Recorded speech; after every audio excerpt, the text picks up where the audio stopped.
Jadi artinya anak Ibu Yunita saat ini adalah tidak diragukan lagi dan tidak perlu dipersoalkan karena anak yang lahir itu sudah diakui dan dipublikasi oleh Yunita dengan Daus kepada publik. Jadi tidak ada masalah di sini. Nah sekarang ada perdebatan viral di media sosial, istri kedua dari Daus minta tes DNA apakah itu anaknya Daus atau anaknya Yunita gitu ya. Itu tidak ada relevansinya gitu. Itu adalah kekerasan ya yang membuat anak menjadi trauma. Oleh karena itu tidak layak untuk disampaikan itu, dan pada waktu yang dekat ini kita akan panggil dari istri Daus. Karena apa? Karena setelah diumumkan itu anak mereka berdua, setelah terjadi perceraian di antara mereka dan Daus itu menikah beberapa kali, istri yang sekarang ini mendebatkan itu sebenarnya Daus itu ya sebelum menikah pun itu memberikan nafkah, kasih sayangnya ada. Lalu apa hubungannya istri yang ketiganya Daus itu mengatakan perlu DNA? Enggak ada urusannya, itu kekerasan. Sekali lagi Komnas Perlindungan Anak akan memanggil segera dan memanggil Daus juga. Daus itu juga harus mengatakan bahwa itu anaknya. Jadi artinya istri yang ketiga mengatakan itu, apakah ada diskusi antara Daus dengan istri ketiga mengatakan itu, kan itu harus menjadi persoalan.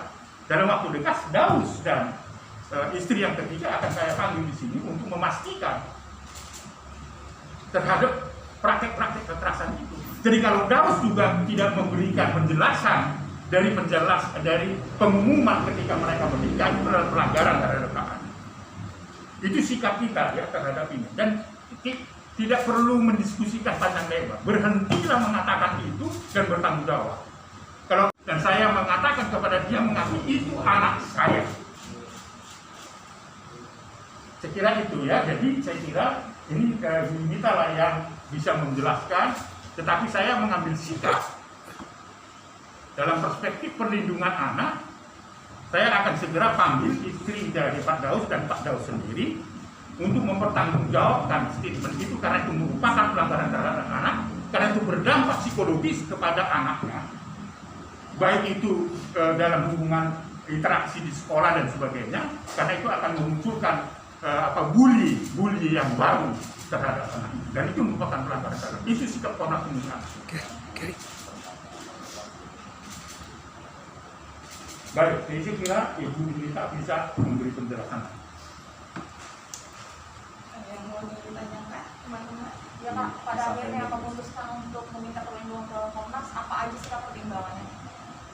Pertimbangannya yang pertama, sudah jelas ini sudah bukan lagi permasalahan antara orang tua ya, antara saya dengan Daus, tapi sudah menyangkut kehormatan anak saya. Karena anak saya juga pasti bertanya-tanya di dalam hatinya, kalau misalnya dia akan dites DNA, pasti dia bertanya-tanya apakah dia anaknya papinya atau bukan. Terus nanti dia akan tanya, papa saya ini siapa sih sebenarnya gitu. Dan ini untuk masa depan Ical juga, supaya tidak jadi cibiran orang atau hinaan orang gitu. Pak, kalau boleh tahu sekarang usia berapa anak? Abang Ical udah 9 tahun. 9 tahun. Nah, sejak kapan sih nggak diberikan nafkah oleh Daus? Bulan September 2020. Oh, sejak Desember itu. Tapi selama ini dia selalu memberikan nafkah. Alasannya apa? Kenapa tiba-tiba berhenti memberikan? Itu tiba-tiba menghilang, Mbak, di telan bumi. Jadi semua akses itu diblok, kayak Instagram, WhatsApp, dan lain-lain. Intinya ini si anak tidak bisa lagi menghubungi bapaknya. Benar-benar hilang gitu aja tanpa Benar-benar alasan. hilang tanpa alasan. Nah, aku sempat tanya sama ibunya Daus, apa neneknya Ical. Neneknya bilang kalau yang ngeblok itu bukan papinya Ical sendiri, kayak gitu. Dikasih siapa Pak? Dikasih Indikasi siapa yang memblok? Kemungkinan istrinya. Nah, sejauh ini pengakuan apa sih yang didapat Ical dari istrinya Daus untuk ini? Ya, selama ini ya, yang saya tahu memang hubungan mereka itu nggak terlalu dekat gitu ya.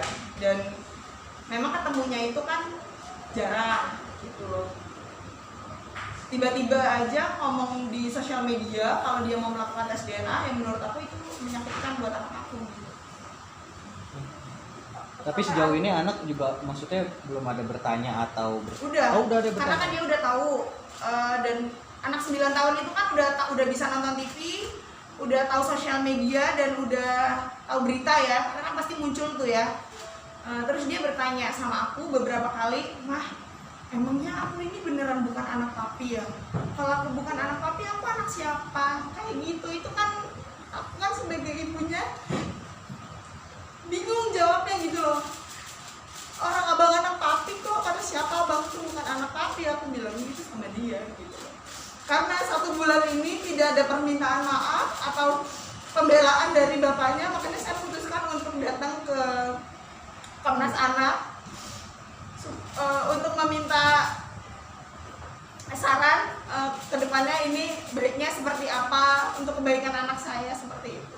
Sempat tahu nggak sih Mbak kenapa pihak sana tuh tiba-tiba saja ngomong kalau ini bukan anaknya Daus, harus tes DNA? Kalau itu aku kurang tahu kenapa tiba-tiba ada omongan tes DNA. Makanya mungkin itu nggak mungkin ada asap kalau tidak ada api. Nggak mungkin kan tiba-tiba istrinya ngomongin tes DNA kan. Mungkin sudah ada perbincangan antara suami istri, kan aku juga nggak tahu gitu. Tapi sebaiknya sih dari pihak Daus Mini seharusnya nggak diem aja gitu loh. Ini anaknya loh dikatain gitu loh. Jangan mentang-mentang yang ngatain di istrinya, terus dia diem aja nggak berani ngebela anaknya kayak gitu. Sudah sempat berusaha untuk bagaimana caranya untuk bisa bertemu sama Daus dan bermediasi gitu sama Kan beliau. di blok semua aksesnya. Mungkin lewat ibunya gitu. Ibunya tidak mau ikut campur urusan ini. Jadi lebih tepatnya ibunya juga takut ya sama anaknya gitu. Gitu. Jadi nggak bisa menjembatani juga seperti itu. Tapi kalau hubungan sama ibunya Daus masih baik? Baik, sama keluarga Daus, sama tantenya, sama ibunya sering masih nelpon Ical gitu, masih video call, masih. Tapi kalau bapaknya enggak ya. Kapan Bang untuk rencana pemanggilan rencananya? Ya, saya kira waktu dekat ya, karena ini tidak bisa dibiarkan begitu lama ya, karena anak ini trauma seperti yang disampaikan ya.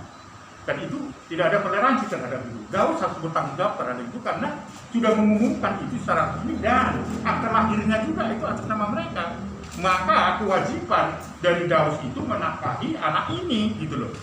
Ya, dalam perspektif perlindungan anak. Dan saya kira istri Daus itu mengatakan tes DNA apa hubungannya, dan itu merupakan pelanggaran terhadap hak anak. 2 kali ya. Jadi sebenarnya waktu ada beberapa kali kan ada pernikahannya bapaknya, ada pernikahan kedua, lalu ada pernikahan ketiga. Itu Ical pernah dapat bullying di sekolah, dikatain gini, "Cal, lihat tuh bapak lu kecil-kecil udah kali 3 kali. Gimana perasaan anak aku?" Ya karena sekarang kita lagi sekolah from home, lagi sekolah di rumah, ya tidak ada bullying. Tapi gimana nanti kalau sudah masuk sekolah, teman-temannya akan ngatain Ica lagi gitu loh, kayak gitu. Cukup? Kalau Dinda sendiri harapannya mau seperti apa sih Kak? Harapan aku ya Daus ini gentle, kalau dia harus mengakui kalau Ica itu anaknya gitu, seperti itu. Seperti yang dibilang bapak, istrinya itu tidak punya hak untuk mengatakan tentang tes DNA karena dia itu orang lain yang tidak ada hubungan sama sekali dengan anak saya. Kak menjelaskan hal ini sendiri ke Ical seperti apa sih Kak? Maksudnya kan apa dia pernah rindu papinya tapi Awalnya aku bilang sama Ical nanti kalau misalnya mau di tes DNA gak apa-apa ya, aku bilang buat kebaikan Ical. Tapi sekarang setelah saya bertemu dengan Bapak Aris, saya diberi pencerahan bahwa tidak perlu diadakan tes DNA. Sekali lagi saya potong, tidak ada haknya dari istrinya Daus mengatakan itu. Dan itu tidak dibenarkan, gitu. Itu pelanggaran. Nggak ada hubungannya dengan Ical yang itu kan. Yang ada hubungannya kan Daus. Daus sendiri tak mempersoalkan dan sejak awal pun sudah mengatakan itu anak mereka. Titik, gitu loh. Itu loh yang saya membuat emosional terhadap itu, kan hubungannya. Itu pelanggaran terhadap hak anak sebagai anak mereka berdua. Gimana ada hubungannya itu? Atau kalau itu dinyatakan itu tidak atau iya pun, apa keuntungan dari istri Daus? bukan anaknya. Daud sendiri sebenarnya sudah tidak perlu lagi mengatakan DNA atau tidak, dia sudah mengumumkan publik dan legal statusnya juga sudah mengatakan akte lahir diakui oleh negara atas nama mereka berdua, titik gitu loh. Sekarang Daud satu bertanggung jawab terhadap usia perkembangan anak ini, sekolahnya, pengasuhannya, nafkahnya dan sebagainya, titik gitu loh. Jangan diblokir.